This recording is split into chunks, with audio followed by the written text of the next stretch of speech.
प्रिय भक्तों, राधे राधे। आज हम लोग शनिवार व्रत की महत्ता एवं विधि का ज्ञान प्राप्त करेंगे। शनि सूर्य पुत्र हैं, किंतु उग्र स्वभाव होने के कारण पिता पुत्र में वैर भी है। जहाँ ये अपना स्थान बना लेते हैं, वहाँ से शीघ्र हटते नहीं हैं। इनके क्रोध का भाजन भी भगवान शिव को बनना पड़ा था, किंतु ये अत्यंत दयालु भी हैं। इनकी प्रसन्न दृष्टि जिस पर पड़ जाए, उसके बुरे दिन सौभाग्य में बदल जाते हैं, और कुपित दृष्टि जिस पर पड़ जाए, उस मनुष्य का सब कुछ नष्ट भी हो जाता है। यही कारण है कि नवग्रहों में शनि को अत्यंत कुटिल एवं क्रोधी ग्रह माना गया है। वैसे शनि लाभ बहुत ही कम करते हैं। उसका कारण है इनकी अन्य ग्रहों से शत्रुता।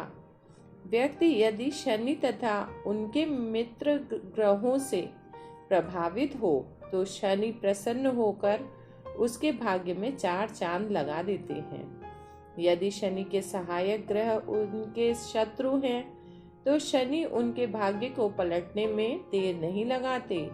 यदि मनुष्य सच्चे हृदय से दीनहीन होकर अहंकार को त्याग कर इनको उचित तरीके से पुकारते हैं, तो ये अत्यधिक द्रवित होकर उस पर अपनी कृपा दृष्टि बनाए रखते हैं। यही कारण है कि वेदों पुराणों में शनि को देवता की श्रेणी में रखकर इनको आदर सम्मान दिया गया है। बोलो शनिदेव भगवान की जय। शनिवार व्रत की कथा। एक समय की बात है कि सूर्य, चंद्रमा आदि नवग्रह एक स्थान पर इकट्ठे हुए। उनमें परस्पर वार्तालाप, तर्क वितर्क होते होते बात यहाँ तक आ पहुंची कि हम में कौन सबसे श्रेष्ठ है। प्रत्येक ग्रह स्वयं श्रेष्ठ एवं पूजनीय कहने लगा। काफी वाद विवाद होने पर भी इस बात का निर्णय नहीं हो सका कि कौन सर्वाधिक श्रेष्ठ एवं पूजनीय है। अंत में यह निर्णय हुआ कि देवराज इंद्र के पास चलकर उनके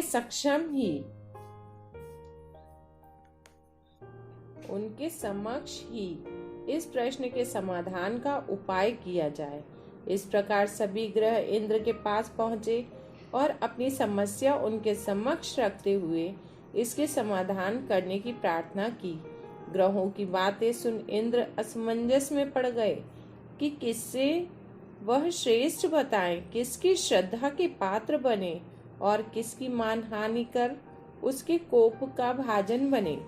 अंत में वह इस बात का निर्णय करने में अपनी असमर्थता व्यक्त करते हुए बोले, मैं अल्प बुद्धि इस बात का समाधान करने में असमर्थ हूँ।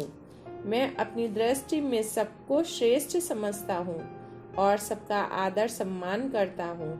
इंद्र के इस उत्तर से नवग्रह संतुष्ट नहीं हो सके और उनसे इस बात का निर्णय करने का हठ पूर्वक आग्रह करने लगे। अंत में इंद्र ने उन्हें सुझाव देते हुए कहा, मृत्युलोक में विक्रमादित्य नाम के एक बहुत ही न्याय प्रिय राजा राज्य करते हैं। आप लोग उन्हीं के पास जाइए, वे अवश्य ही कोई ना कोई उचित निर्णय देंगे। इंद्र से उचित निर्णय न प्राप्त कर नवग्रहों ने असंतुष्ट हो मृत्युलोक में जाने का निर्णय किया। उस समय राजा विक्रमादित्य की न्याय प्रियता एवं प्रजापालन में समूची धरा पर धाक थी। उन्हीं के नाम के साथ साथ उज्जैन नगर की भी धाक थी। राजा विक्रमादित्य के राजमहल में बड़े बड़े विद्वानों एवं ज्ञानवान पुरुषों का सम्मेलन आयोजित होता रहता था। साथ ही राजा की न्याय प्रियता का लोहा देवलोक भी मानता था। इंद्र के सुझाव पर स्वर्गलोक में निर्णय न हो पाने पर नवग्रह अपने अपने विमानों पर आरूढ़ हो पृथ्वीलोक आ पहुंचे। जब नवग्रह पृथ्वीलोक पर उतरकर उज्जैन पहुंचे, तब राजा विक्रमादित्य का दरबार लगा हुआ था। 9 ग्रहों को एक साथ आया देख राजा विक्रमादित्य सिंहासन छोड़कर उठ खड़े हुए और उन्हें साष्टांग प्रणाम कर आदर पूर्वक आसन ग्रहण करने का अनुरोध किया, किंतु उनमें से किसी ने भी आसन ग्रहण करने का उनका अनुरोध स्वीकार नहीं किया। राजा विक्रमादित्य ने हतप्रभ होकर प्रश्नवाचक दृष्टि से उनकी ओर देखा तो उनमें से देव गुरु बृहस्पति आगे बढ़कर अपने आने का आशय प्रकट करते हुए गंभीर आवाज में बोले, राजन, हम आपका आतिथ्य तभी स्वीकार करेंगे जब आप यह निर्णय कर दें कि हम में से श्रेष्ठ कौन है। राजा विक्रमादित्य इस संकट से पल भर तो घबरा गए, परंतु शीघ्र ही अपने को संयत करते हुए उन्होंने मन ही मन एक युक्ति सोच ली। दरबार में छोटे छोटे आसनों की एक पंक्ति प्रवेश द्वार तक चली गई थी। राजा ने उन लोगों से कहा कि आप लोग यहाँ आसन ग्रहण करें और मैं सोचकर अभी इसका निर्णय किए देता हूँ। ऐसा कहकर राजा अपने सिंहासन पर बैठ गए। सिंहासन के अत्यंत निकट जो आसन पड़ा था उस पर शीघ्रता पूर्वक बृहस्पति देव जा बैठे। उनके अगले आसन पर सूर्य देव बैठे।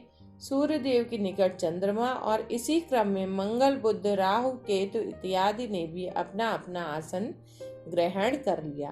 पंक्ति में 8वें थे भार्गव, किंतु उन्हें भी यह संतोष था कि उनके बाद शनि का आसन था। अंतिम आसन प्रवेश द्वार के बिल्कुल निकट था, अतः शनि देव ने उस पर बैठने से इनकार कर दिया। राजा विक्रमादित्य का विचार था कि अंतिम आसन पर जो बैठेगा वह उसे ही सर्वश्रेष्ठ घोषित कर देंगे, परंतु यहाँ तो परिणाम ही उल्टा होने लगा। अपना आसन प्रवेश द्वार पर देख शनि देव क्रोधित हो गए। शनि देव को क्रोध में देखकर राजा विक्रमादित्य घबरा गए। जो आसन वहां पड़े थे वे क्रमबद्ध सोने, चांदी, कांस्य, पीतल, रांगे, जस्ता, अभ्रक, लौह आदि धातुओं के बने थे। अंतिम आसन लौह धातु का बना था, अतः शनि देव ने अपना अपमान समझते हुए उस पर बैठने से इनकार कर दिया। शनि देव का क्रोध तीनों लोकों में प्रसिद्ध है। जब वे आसन पर नहीं बैठे तो अन्य ग्रह अट्टहास पूर्वक हंस पड़े। वह इस प्रकार अपना अपमान होते देखकर क्रोधित हो उठे। उनकी आंखें रक्तवर्ण हो उठी। उन्होंने क्रोध से कांपते हुए गंभीर वाणी में कहा, हे राजा विक्रमादित्य, तुमने मेरा अपमान कर मुझसे वैर लेकर अच्छा नहीं किया।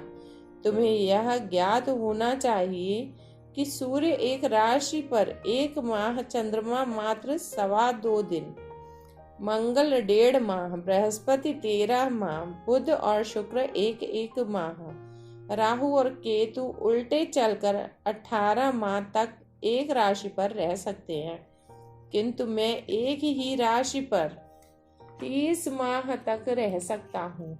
मेरी गति का प्रमाण है कि जब भगवान राम पर 7.5 आई तो उनको वनवास हो गया। रावण पर 7.5 आई तो भगवान राम ने ससैन्य लंका पहुंचकर रावण सहित उसके समूचे वंश का नाश कर दिया। हे राजा विक्रमादित्य, तुमने मेरे शौर्य एवं महत्ता को सबसे कम आंका है, अतः तुम्हें मेरे किए गए अपमान का कोप भाजन बनना होगा। अब तुम सावधान होकर मेरे अपमान का दुष्परिणाम देखो। यह कहकर शनिदेव अपने वाहन पर आरूढ़ होकर अपने स्थान की ओर रवाना हो गए। शेष ग्रह भी विक्रमादित्य के निर्णय से संतुष्ट होकर अपने अपने स्थान पर चले गए। इधर राजा का कुछ समय ठीक ठाक चलता रहा, किंतु शीघ्र ही उन पर शनि की दृष्टि फिरी और उन पर शनि की 7.5 का योग आ गया। उन्हीं दिनों उज्जैन नगर में घोड़े का एक व्यापारी घोड़े बेचने के लिए आया। वह व्यापारी कोई और नहीं, स्वयं शनिदेव ही थे।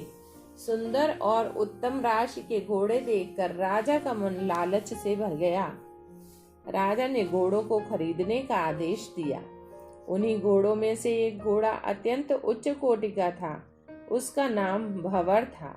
राजा उस घोड़े पर मोहित हो गए। वह व्यापारी से उस घोड़े पर चढ़कर परीक्षण करने की सहमति लेकर घोड़े पर जा बैठे। राजा के घोड़े पर बैठते ही वह घोड़ा तेजी से चल पड़ा। राजा पर तो श्री शनि का प्रभाव हो चुका था, अतः वे यह न समझ सके कि घोड़ा कहाँ जा रहा है। इधर घोड़ा तीव्र गति से दौड़ते हुए उन्हें लेकर एक बियाबान जंगल में पहुंचा। और उन्हें गिराकर भाग गया। राजा अकेले उस बियाबान जंगल में भटकने लगे। संध्या हो गई पर उन्हें जंगल से निकलने का मार्ग नहीं मिल सका। इधर राजा मारे भूख प्यास के परेशान थे। प्यास के कारण उनका गला सूखता जा रहा था।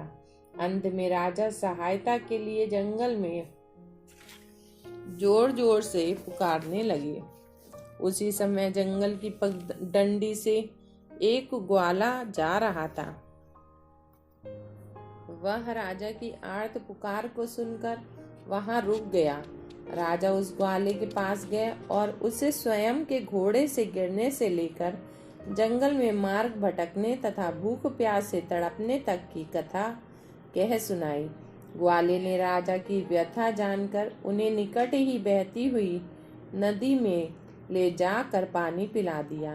पानी पीकर राजा ने ग्वाले का आभार प्रकट किया और अपने हाथ की अंगूठी उतार कर देते हुए कहा, मैं उज्जैन का रहने वाला हूँ, रास्ता भटक गया हूँ, अतः मुझे रास्ता बता दो। तब ग्वाला राजा को अपने गांव ले गया। वहां एक मिष्ठान की दुकान पर राजा ने मिष्ठान खाकर जल पीकर अपनी क्षुधा शांत की और एक अंगूठी दुकानदार को भी दे दी। उन्होंने दुकानदार को भी बताया कि वह उज्जैन का रहने वाला है। वे दुकानदार को अपना परिचय नहीं बता सके क्योंकि वे उस समय अत्यधिक व्यथित थे। उस दिन राजा उसी दुकानदार सेठ से इधर उधर की बातें करते रहे। संयोग से उस दिन उस दुकानदार सेठ की बहुत अधिक बिक्री हुई और काफी लाभ हुआ। दुकानदार ने सोचा कि यह तो बहुत ही भाग्यशाली पुरुष है, इसके आने से आज मुझे अत्यधिक मुनाफा हुआ है। अतः संध्या हो जाने पर वह राजा से बोला, आज आप मेरे साथ ही घर चलकर भोजन ग्रहण करें। राजा उस दुकानदार की बात मान गया और उसके साथ ही घर गया। दुकानदार की पत्नी ने उनका बहुत स्वागत सत्कार किया और अतिथि के लिए विशेष रूप से भोजन तैयार किया। राजा के भोजन करते समय ही राजा के सामने एक घटना, जहां राजा भोजन कर रहे थे वहीं सामने की दीवार पर लगी एक खूंटी पर सोने का 7 लड़ियों वाला हार टंगा था। वह खूंटी ही उस हार को निगल रही थी। इस आश्चर्यजनक घटना को देखकर राजा समझ गए कि अब शनिदेव का प्रभाव पूर्ण रूपेण शुरू हो गया है। अब उनका भाग्य शनिदेव के प्रकोप के आगे लाचार हो गया है और उन्होंने स्वयं को तैयार कर लिया।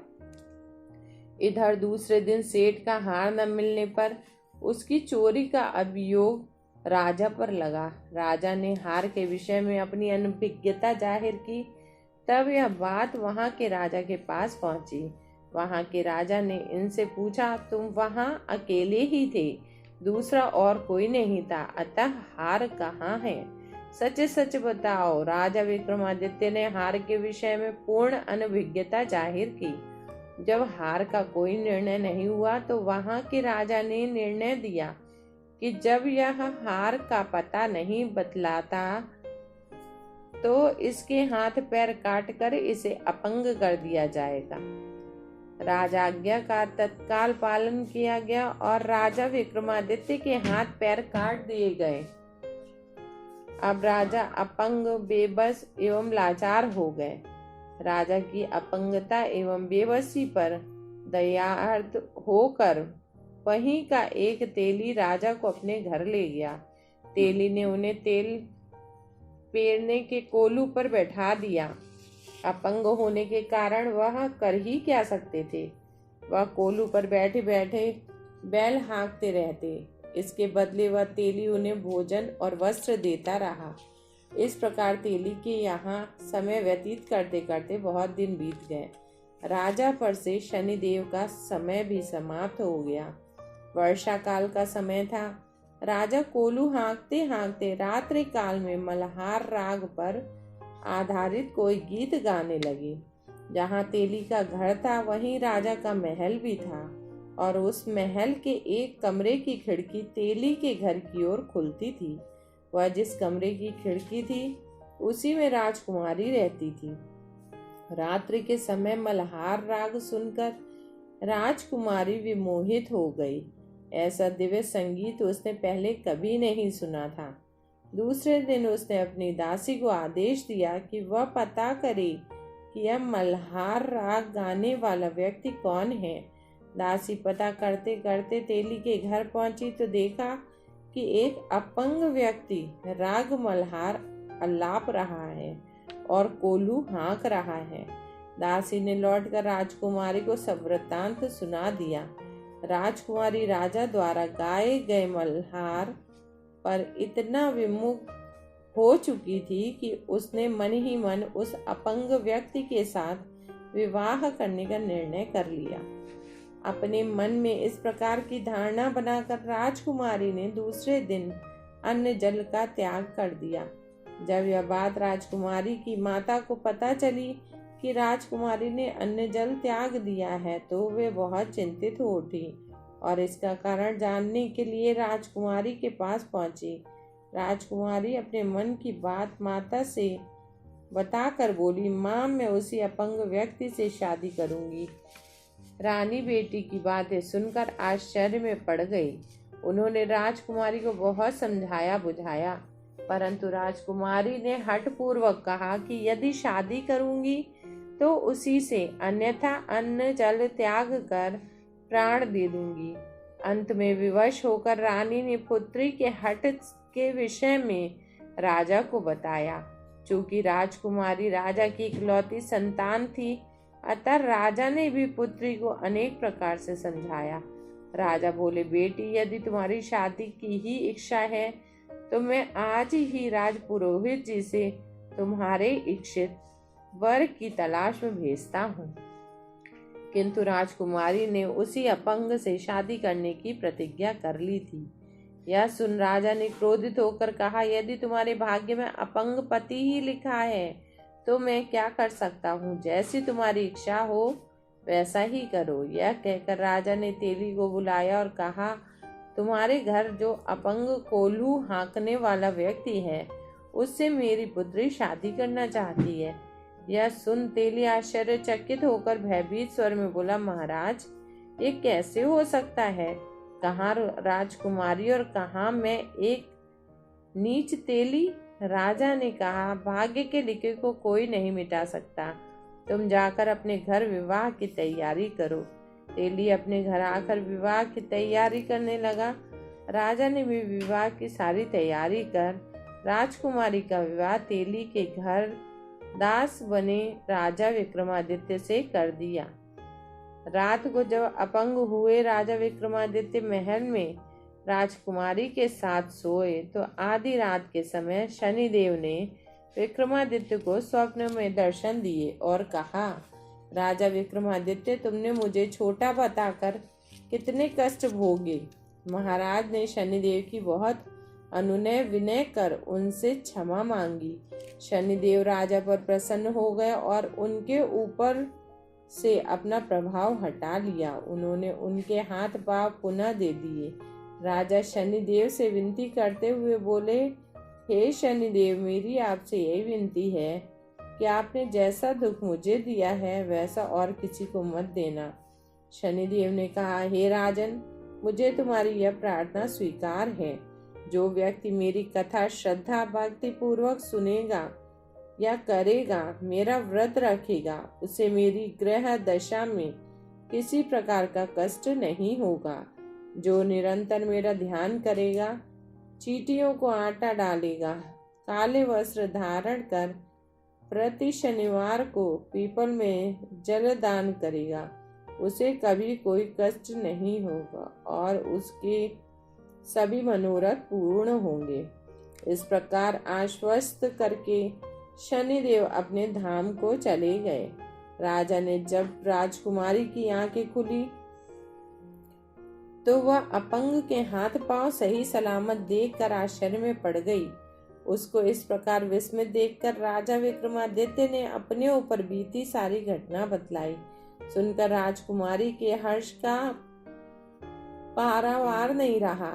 प्रातः काल राजकुमारी से उसकी सखियों ने मनोविनोद पूर्वक रात्रि का हाल चाल पूछा तो उसने अपने पति का सारा वृत्तांत कह सुनाया। यह हाल सुनकर सब बहुत प्रसन्न हुई और सबने ईश्वर का धन्यवाद किया।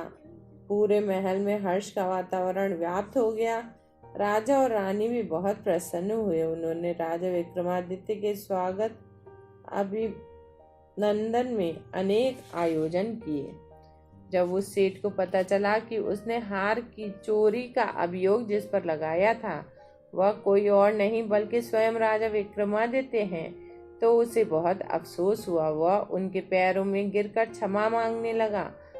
उसने कहा, राजन, मैंने आप पर चोरी का झूठा आरोप लगाया है। आप मुझे जो भी सजा दे मुझे स्वीकार है। राजा ने कहा, इसमें तुम्हारा कोई दोष नहीं है। मुझ पर शनिदेव का कोप था, इसलिए यह सब हुआ। अतः तुम्हें दुखी या परेशान होने की कोई आवश्यकता नहीं है। सेठ ने कहा, मैं तभी समझूंगा कि आपने मुझे क्षमा कर दिया है जब एक बार फिर आप मेरा आतिथ्य स्वीकार करेंगे। राजा ने सेठ के आग्रह को स्वीकार कर लिया। महाराज विक्रमादित्य सेठ के घर गए। सेठ ने उनके स्वागतार्थ अनेक प्रकार के व्यंजन बनवाए थे। जिस समय राजा उसी स्थान पर बैठे भोजन कर रहे थे तो देखा कि वही खूंटी हार को उगल रही थी। यह दृश्य देखकर सभी लोग आश्चर्य में पड़ गए।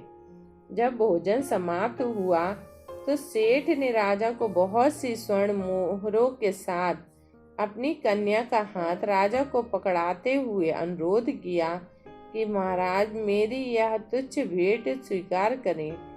राजा विक्रमादित्य ने उसकी भेंट स्वीकार कर ली। तब सेठ ने अपनी कन्या का विवाह राजा के साथ कर दिया और बहुत सा दान दहेज दिया।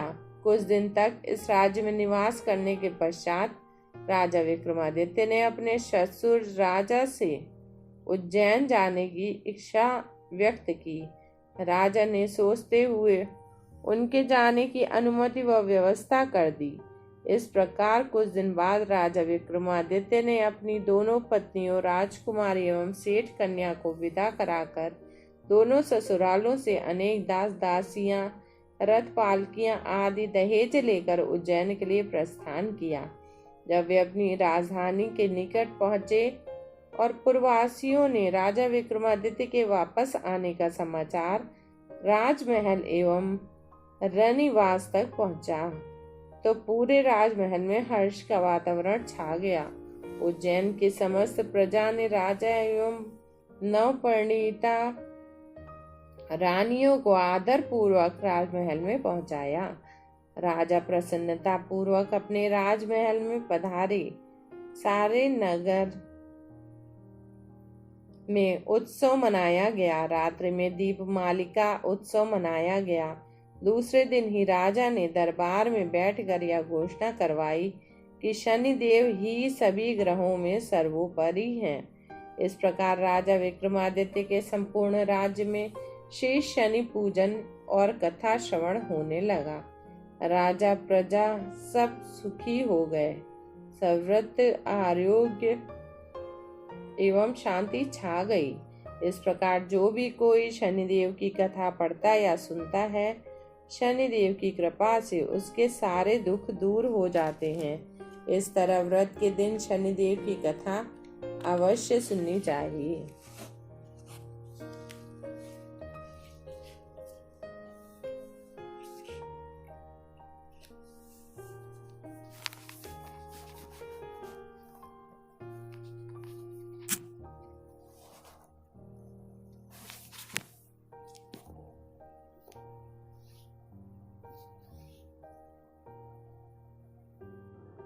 शनिदेव जी की आरती। ओम जय श्री शनिदेवा, स्वामी जय श्री शनिदेवा। सबसे आप शिरोमणि मानत देवा। ओम जय श्री शनिदेवा। सभी ग्रहों में बैठकर महिमा अति भारी, स्वामी महिमा अति भारी। सूर्य पुत्र कहा वो मानत संसारी। ओम जय शनि देवा। क्रोध दशा भुगताओ, छार छार करता स्वामी छार छार करता। राजी हो भुगताओ, सब ही दुख हरता। ओम जय श्री शनि देवा। विक्रमादित्य राजा जी, भूल करी भारी स्वामी भूल करी भारी। 7.5 भुगताई कर दिया दुख हारी। ओम जय श्री शनि देवा। सबसे आप प्रबल हैं महिषा असवारी, स्वामी महिषा असवारी। धन संपत्ति को दे कर दो सुखकारी। ओम जय श्री शनि देव। शनिवार है वार आपका, पूजत नर नारी स्वामी पूजत नर नारी। दान मान सब करते प्रेम सहित भारी। ओम जय श्री शनि देवा। नवग्रहों की आरती जो कोई नर गावे, स्वामी प्रेम सहित गावे। स्वामी सुबह शाम गा, ग्रह छाया दूर होकर विपत्ति नहीं आवे। ओम जय श्री शनि देवा। नहीं मानता यदि कोई, तो रुष्ट आप होते स्वामी रुष्ट आप होते। भक्त आपका हो तो तुष्ट आप होते। ओम जय श्री शनि देवा। गाऊं गुण में सदा आपके, कृपा आप कर दे स्वामी कृपा आप कर दे। सभी भक्त जन दास को रिद्धि सिद्धि कर दे। ओम जय श्री शनि देव। स्वामी जय श्री शनि देवा। बोलो शनिदेव भगवान की जय। आज के आनंद की जय।